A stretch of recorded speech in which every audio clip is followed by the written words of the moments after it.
Suka kwi-monotheism. In-monotheism kukhonza uThixo omnye. And there was a confusion. There was a loss spiritually and religiously. And so abathandazi uThixo ngalomzuzu usizwe sisprofeto, but because God is moved by inhlungu yomntu and uThixo will respond. uThixo respond. Kodwa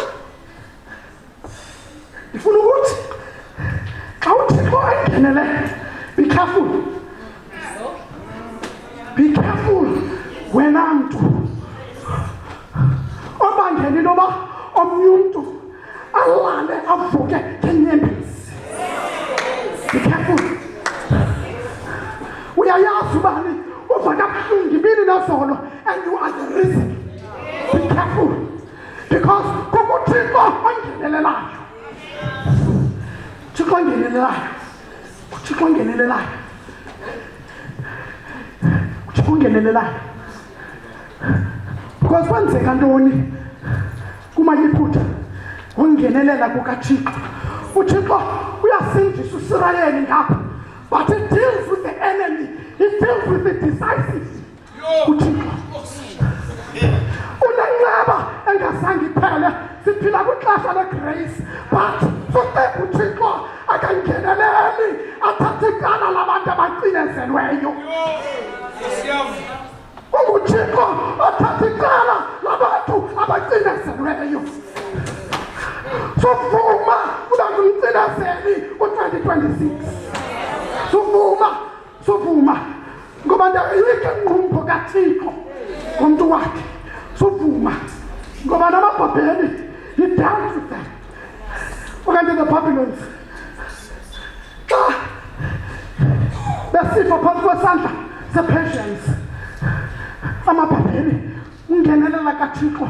He dealt with the enemy. By sort out the enemy. Ndifuna ukuthi kuwe suba ngunobangela ngokulila kuwe. Ubone bunzima kodwa zama ungabi nokubangela ngokulila kuwe, ngoba uThixo has a freedom to save. Umamuhana babelapha bezasixelela ngoba ithi iBhayibhile wayenomoya onobunzima. Ithi kwakunzima nokuphuma namazwi emlonyeni. Sisithi it is not how eloquent you are when you pray. It's not about ukucikoza xa uthandazela uThixo. Ucinga uThixo uza kusindisa. But kuba genuine kwakho noThixo abona inhlungu ngaphakathi. Ngoba ngamanye amaxesha inhlungu yona ayikho, but ukuthandazo si-acte publicly as if inhlungu yona ikhona.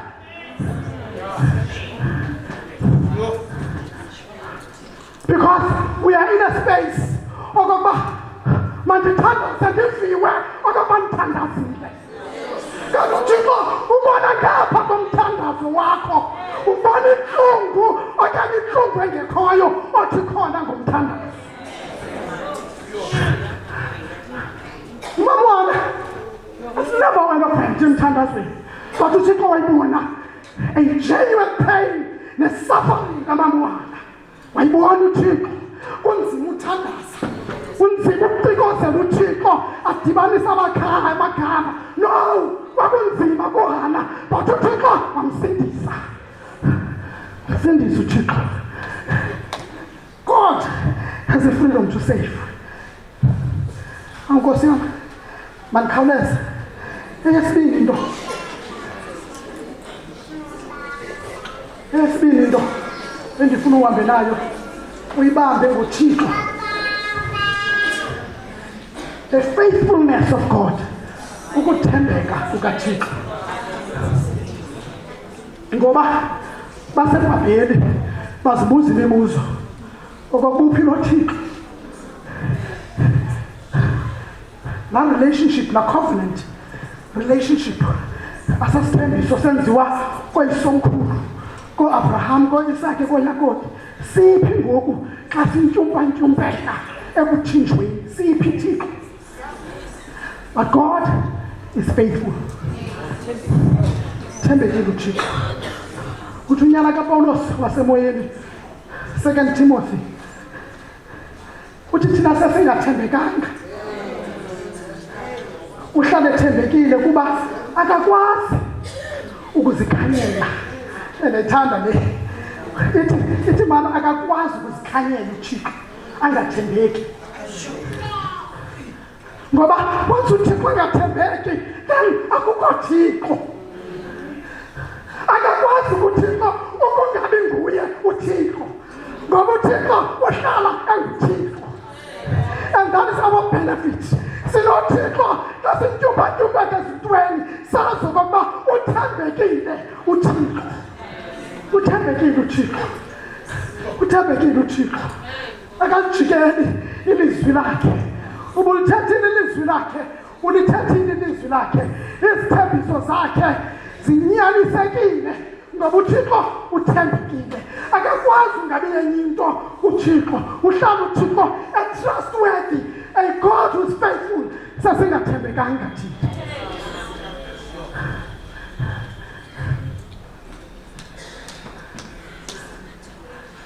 That is grace for us.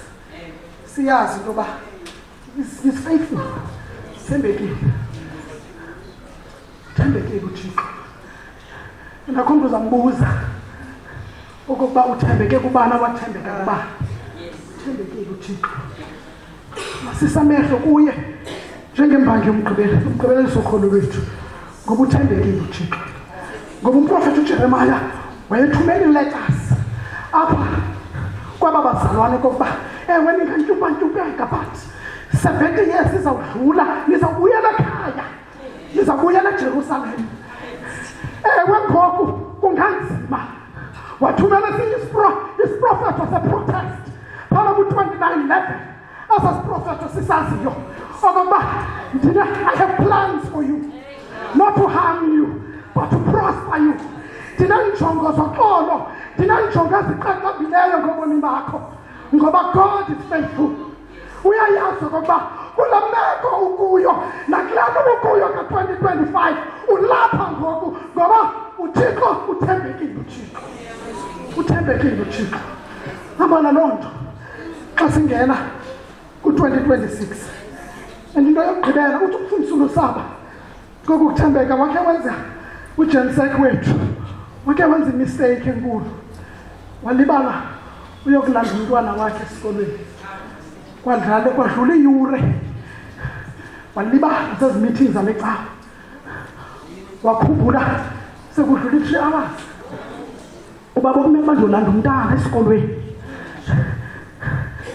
Wathi umntana kwalaqala offerisha lift okokuba ndiyakwazi ukuhlala khona. Namazi utata akho kanye abazali bakho.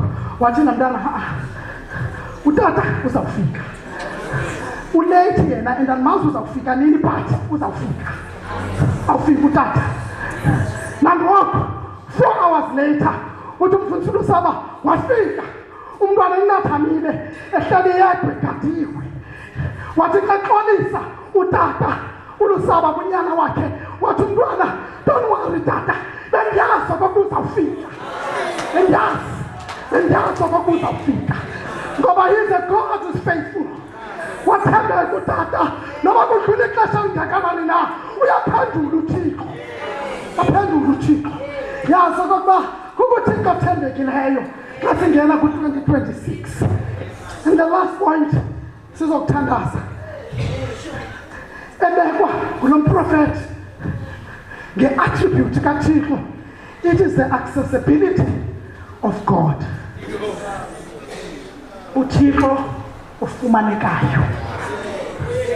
The accessibility of God. Uthixo ufumanekayo. Ngoba wenza umnqophiso omtsha kule chapter xa uyifunda. Mhlawumbi bashumele besizawuthi ke in front of the text. Simqhibile behind, no within the text, but in front of the text. Xa ujonga phaa ngoba ithi le ndawo umnqophiso omtsha. uThixo ndizawubeka umnqophiso wami omtsha embilinini yomntu ngamnye ukuze kungabikho bani, kungabikho mkhokheli nagosa endixelela umrhamente ngoThixo, ngoba loo nto uzabe mazi uThixo entliziyweni yakhe, uzabe ne-access kumanqoba kuyesu ngenqu. Enye into engumkhokheli efuneka yenzile, it is to strengthen ukukhulisa ubudlelwane sebukhona, ngoba uyesu is accessible. uyesu is accessible kumntu ngamnye xa ukholwa uyesu njengenkosi nomsindisi. Uthi lo prophet, I am accessible, you will communicate nam. Andizofuna abantu abasemagunyeni, no, I am accessible kumntu ngamnye. I'm accessible kumntu ngamnye. Andifuna ukuthi kuwe khawudevelophe ihabit yokuthetha noThixo.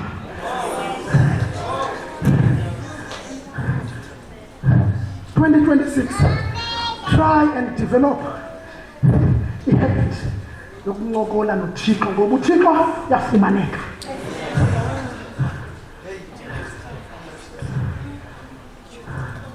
Mangabe lula amaxesha amaninzi ufuna uxelela wonke umuntu ngengxaki yakho, wonke umuntu makayazi ingxaki yakho.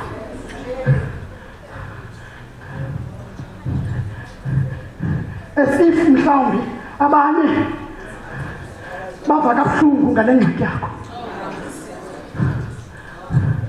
kanti abanye bayathanda okokuba uhlala kule ngxaki. Mhlawumbi omnye uzawumane kunceda omnye, akafuna ukuphulukwana nale nto yongakuncedi.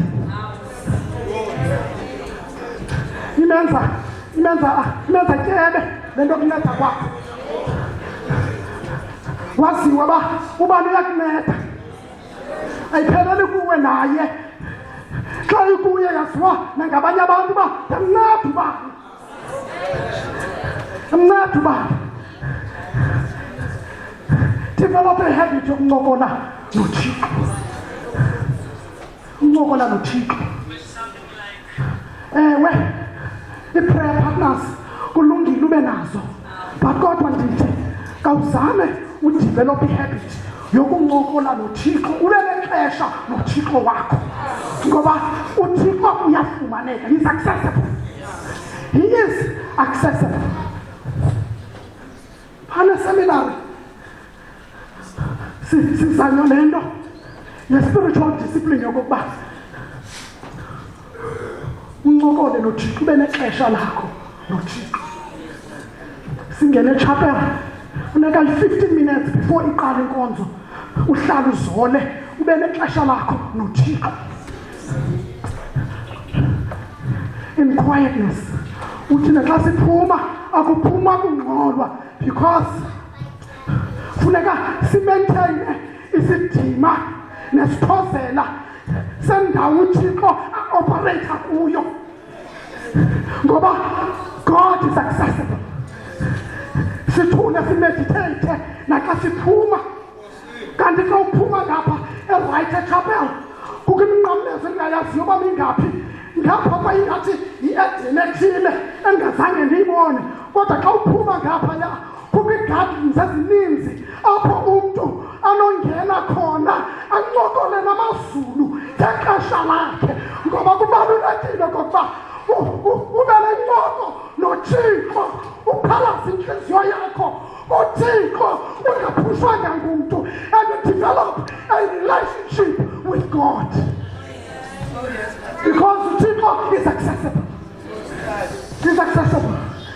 Sibabe loo nto xa singena ku-2026. Umfundisi uVithi xa ndiyeka nyandulo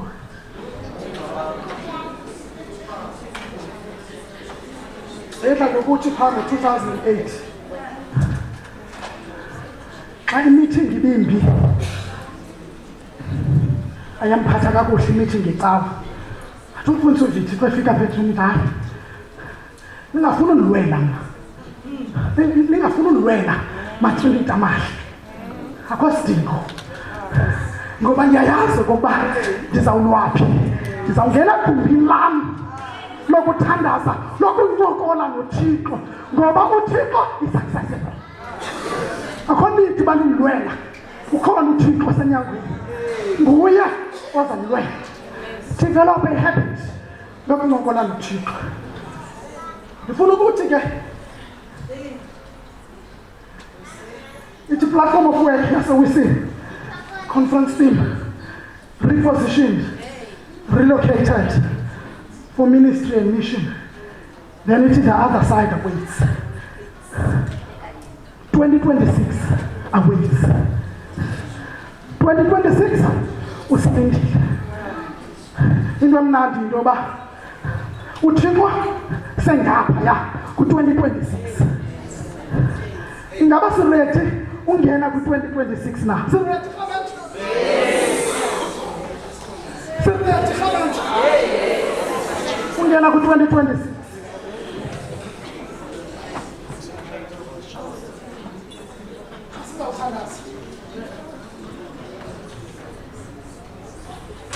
Usindiso lukaThixo. It's about uxolelo nobomi obutsha. Itshilo indawo endifundileyo. I-salvation kaThixo. Athi uThixo ndikuhlawulele. Ndimkhulule uSirayeli.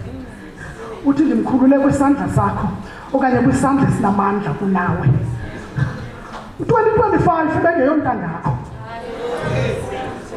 2025 bengeyontangakho u-2025 ngoba intangakho iphoseli nawe uphoseli. Khona enye igroup pha endikuyo abantu babulisanayo uthi ntanga ibona ilibhongo lento yoba nentanga. U-2025 ebengeyontangakho kodwa ulapha ngoku. U-2025 ebengeyotshomi yakho kodwa ulapha ngoku. Ngoba nakulaa group omnye abulise athi ngolo tshomi yam abulise nabanye. Ngoba itshomi iyakubhekela itshomi. But u-2025 ebengeyotshomi yakho. U-2025 kodwa ulapha ngoku. Sizawubulela uThixo. Sithi kuThixo uzawungena nathi ku-2026. Itha usindiso, it's about forgiveness and new beginnings. Uqalo olutsha. Sibalisa ngenyini ba ngomnye umzalwane apha eMaritzburg. Kukho umfama apha owayenenja ezizinja kuthiwa zii-champion dogs, breed champion dogs bandibiza right. But zezi zinja zazireyisisa. Phuma number 1 ngapha eLimpopo. Ithanda kakhulu lo mfama lenja. Unaye nonyana owathi xa ena 18 wamnika isipho se-BMW. Wamnika isipho se-BMW. Wathi unyana wacela into yoba makakayobonisa itshomi zakhe. Ayithathe ngale language namhlanje, ayithathe for a spin. Akangenelele aye kutshomi zakhe. Waya nyani kutshomi zakhe. Zangena itshomi zakhe zimane zidrive.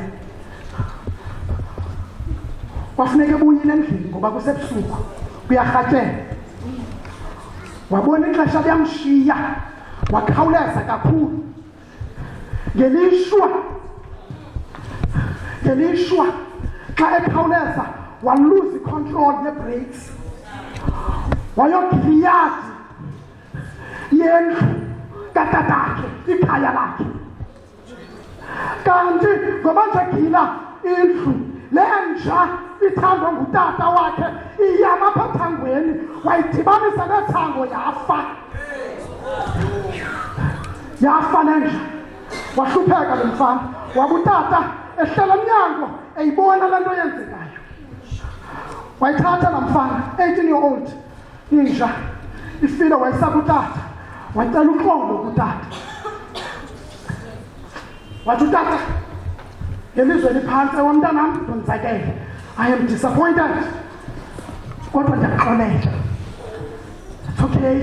Ndiyaxolela. Hamba ngcwaba inja phaa ezantsi komthi uyigrumbele ngesipeyiti uyingcwabe. Wayenza loo nto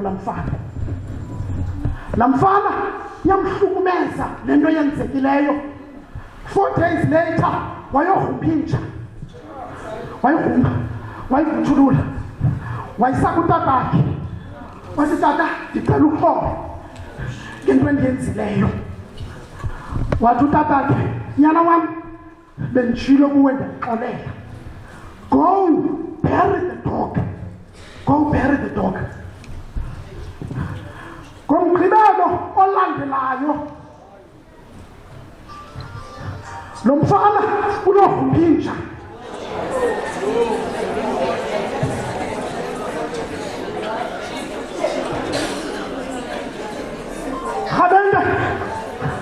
how many times sihumpa izinto ezifileyo ebomini bethu ezisithathazayo, sisihumbe singene nazo kunyaka omtsha. Kunini sihumpa izinto ezifileyo? Go bury the dog. Uthi lo tata ndikuxolele. It's about a new beginning. Masiyeke ukuhlukunyezwa zizinto ezifileyo, sivele thina siziphuze singene nazo ku-2026. Bury 2025 udlulile, u-2026 away. 2026 ukulindile. Libala ngezintsha zika-2025, you have been forgiven. Sixolele nawe, inja ifile. And move on. Ku-2026. Ngoba 2026 ukulindele. Intulo ngu-18. Umuntu ofuna uzokuthandaza. Remember kukuThixo une-freedom to save. kukuThixo othembekileyo, kukuThixo o-accessible. Umuntu ofuna uzokuthandaza, sizokuthandaza kule ndawo. Intulo ngu-18. Xa sibheke emadolweni sizawuvala sigoduke.